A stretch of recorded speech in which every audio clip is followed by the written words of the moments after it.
Thank you for coming back to my channel. Today is another relationship video that I wanted to talk about, and it's like red flags and green flags in relationships. And this is 100% personal to me.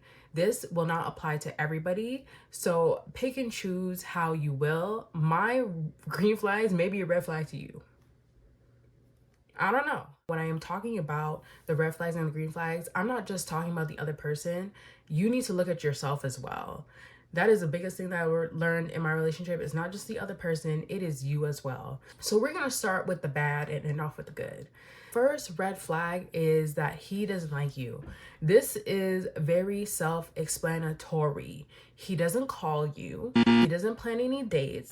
He doesn't introduce you to any friends or family or anything like that. You're not included in his life. There's no progression. That's how you know he doesn't like you. If you're in a constant state of confusion, he doesn't like you. And I think if you have enough self-respect and if you've been dating a lot and getting to know people a lot, you will automatically know from the jump if you like somebody and if they don't like you. The second red flag is that he refuses to apologize.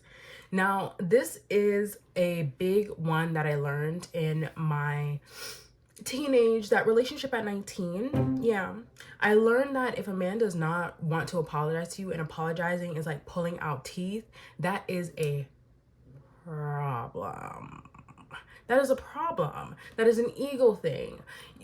It's hard to work with that with a man. If someone doesn't know how to take accountability for their actions and show sincerity in their apology, you can't do it. You cannot make a long-term relationship work, because from what I've learned in my relationship, forgiveness is part of the foundation. You have to be able to forgive a lot of stuff. I am aware that there are non-negotiables, I would say. Like, these aren't even like red flags. These are just like things that is a complete no. For me, my non-negotiables are cheating, any type of abuse, emotional, financial, physical. Those are like the things that me and my boyfriend, we had talked about in the beginning of a relationship. Like, if any of one of us do that, that's your ticket to lose me. So going back to that relationship at 19, that man refused to apologize for anything. And I'm not saying I wasn't on the wrong, but he was mostly in the wrong. He was also much older than me, so you would think an older man would know better, but he don't. In my relationship now, we are able to apologize pretty quickly with each other. Like, we are solution-oriented couple. We don't like to stay mad at each other. We're gonna say our forgiveness, and we are not gonna keep records of any wrongs, like it says in the Bible. And that's also important as well. So if you have a man that doesn't know how to forgive, if you also don't know how to forgive, recipe for disaster, that's a red flag. The third red flag would be there is no physical attraction. There's no physical action. And I'm not talking about, I'm not talking about that. I'm talking about he doesn't like to hold your hand. You guys don't like to kiss. You guys don't like to cuddle. I think that's a really big and important thing in a relationship. Again, that is personally for me. I know some people where that's not a priority and that's not something that they would consider a red flag. But if we got a man that doesn't want to hold you, girl, for me, I can't do it. I can't do it. I don't think I would feel attractive in that relationship. And I will tell like a story time where I was a red flag in this situation, where I had dated a guy and I wasn't physically attracted to him. I was attracted to his mind and his job. And he was really sweet and everything like that, but the physical attraction was just not there. Kind of like gaslit myself. I was like, okay, well, I'm not that attracted to him, but he's cute or whatever. And I'm pretty sure he sensed it. Like, we had kissed a few times, but then he tried to like take it further, and I was like, oh, you gotta go. We're not doing that. We're not doing that. And he like texted me. He was like, yeah, I don't think this is gonna work. And I was like, you're right. I was a problem in that situation too as well, because I should have been gone, but because he was nice and he had a good job, I stayed a little longer than I should have. So look out for that. Don't do that. My fourth red flag is that y'all argue too much. I am not saying that a relationship doesn't have arguments and you won't have your fights, But if it is a constant thing and you're not able to like resolve it quickly, or you're always bringing up things that you had quote unquote resolved, I don't know. I don't know. That doesn't sound peaceful to me. If you're arguing a lot with your partner, that just shows me or tells me that your communication skills are subpar and that your comprehension skills are subpar. Like there's just a blockage or something. I don't know. To me, that would be a problem. My fifth red flag is that you cannot plan a future together. I've had relationships in the past where I did not see a future with them and then I would leave. Like my first, like, cute little 18, oh, I'm 18, cute, I'm in a relationship. I did not see a future with him, so we had to end that. And then the second one at 19, I didn't see a relationship with that man 2 weeks in, but I stayed for 5 months. Anyways, you will know if you cannot see a future with this person just by the way they act and how you feel in the relationship. How, and again, going back to how you forgive, how you problem solve. If those things are not prevalent in your relationship, you're gonna have a problem. This also goes into alignment. Like, are you both aligned? And that is very, very fundamental in a relationship. If you do not have the same goal and the same future and where you want to go in your life with this person, and you aren't actively taking the steps to do that, you are in big trouble and you are just wasting your time. So next we're going to go into the green flags. My number one green flag in my personal relationship, that you're always excited to see each other. So just from my relationship, it's always a joy to see my boyfriend. I'm always very happy to see him, and he's always very happy to see me. Always feel that genuine excitement to see your partner, even after like a fight or something, or even after like an argument. And I think sometimes even after like arguments with him, like I just want to see him more because I just want to make up. My second green flag is that you see and accept them for exactly who they are. I think sometimes as women, and personally for me, I have dated guys where it was a potential thing. Like, I'm dreaming about the future, I'm dreaming about this, and I kind of dismiss their character and their personality. As I matured, I realized I'm like, I also need to stop putting people in boxes as well.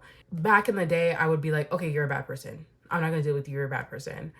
And in this relationship, I have grown up for that. There were things that definitely had happened in our relationship where I'm like, who are you? And it wasn't until I kind of put like my own ego aside and was just like, you know what, I'm not even perfect either. So let me see what you're saying about this. Let me see this character development, and let me not just assign you to a category based off of this one action. So I'm not going to do that. Even like the good stuff, I'm not just going to claim you're a good person just because you bought me a bag. I'm not gonna do that. Showing your best sides and your worst sides to your partner and still accepting them and understanding, their weaknesses and also their strength. I think that is a really big sign of maturity, and I think that is very healthy in a relationship. Your partner is very complex, you are complex, and over time you will be constantly changing. Your lives will be changing, maybe parts of your character will change as well. It's important to really like not place your partner in a box and not just put them in a category. And in my relationship, I do think that we do a pretty good job at that. We're aware of our changes, we're aware of our personality, we're aware of where we want to go together and as individuals, and we're both very accepting of that. Being able to see your partner from a realistic point of view, even though you're in a relationship, and I know sometimes, the rose-colored glasses could come on, see them realistically, see them for who they are. That keeps the relationship grounded in reality, and you're able to achieve a lot of great things together. Third green flag would be that you support each other. This is a really big one for me in my relationship. It's my first support system outside of my friends and my family. That is a little jarring sometimes when we're planning our future together. It's like, oh, one day I'm gonna have to rely on you for a lot of things, especially children, are coming into the picture. I'm gonna have to rely on you. Like, can you support me? And can you support me well?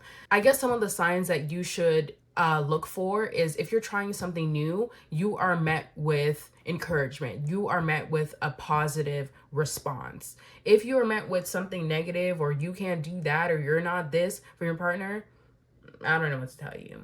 I really don't. When you're just starting something new, whether it's little, small, whatever, you are met with, how can I help you? What can I do? You got this.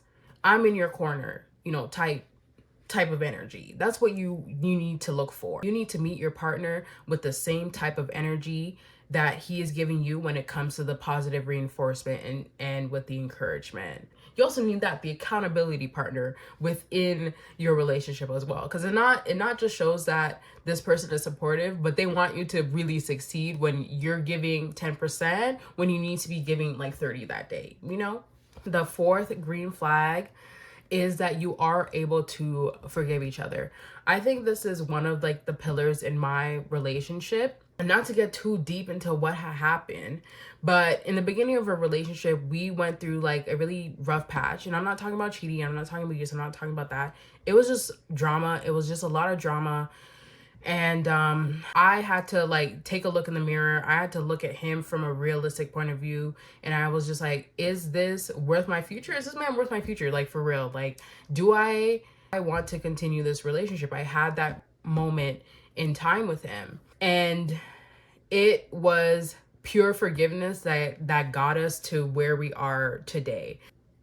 It was the hardest thing I ever had to do. I'm not gonna lie to you. It was the hardest thing I ever had to do, because I never forgave a man before. The only man that I ever forgiven was my daddy. Everybody else, no, to the curb. So that was really hard. And I think that it really helped me mature in a relationship. And I think it is preparing me for bigger things within our relationship.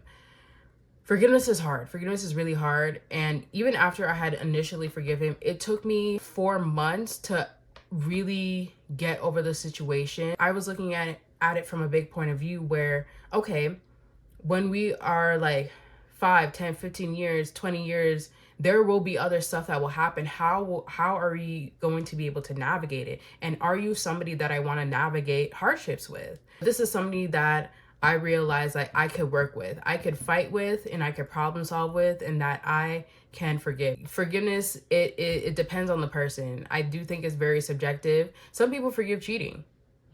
I'm not the one. But some people forgive cheating. Some people forgive like abuse of like different types, ways and shapes and forms. Some people are able to do it.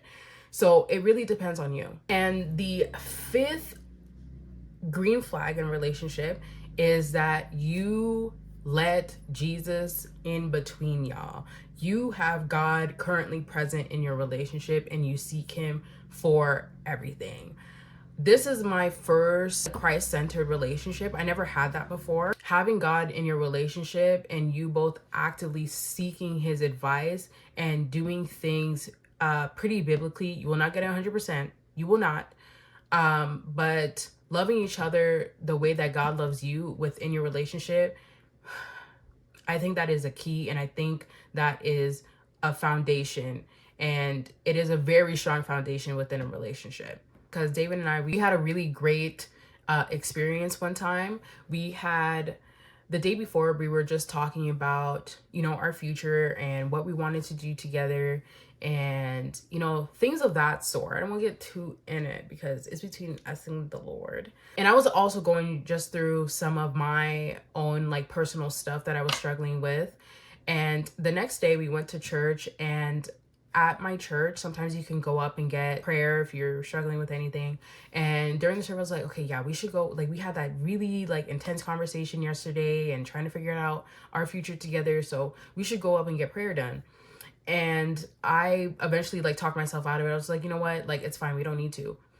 There was a man that was standing there, and he came up to us and was just like, can I pray for you? And I said, what? Lord, like, you knew that I wanted to, and I talked myself out of it, but you still came to me. Hello? So this man had prayed for us, and he started to reiterate the topics that we were talking about to us, like that we had talked about yesterday. And David and I, we were like looking at each other, we're just like, how? The thing that I was like kind of struggling with The man looked at me, he brought up the exact thing and was just like, yo, you do not need to worry about that. Do not worry about that. God will handle it for you. Don't worry about it. This man, I look at this man, he's crying. You know, I shed a few tears. Maybe that was like our confirmation that we are currently on the right path with each other. We can't see the future. We don't know what's going to happen. The only thing that we keep constantly doing in our relationship is putting God first, is putting like the work in, is putting the good energy in, is forgiving each other, is loving each other. So that was a very incredible experience, because I've been going to that shit for 2 years. And I always like sit close to the front. Nobody has ever came up to me and asked to pray for me, because usually go to them. That could be my little testimony for you to keep God in your relationship, for you to include the Lord into your relationship. Okay. There are a lot of other green flags and red flags that I can talk about. Or I can make another video with more as, you know, my relationship progresses. Please comment, like, and subscribe. Let me know what you think. Give me your own relationship story. Give me your testimony with your man, your girl, whatever it is. And I would love to hear from you. Have a wonderful end of April.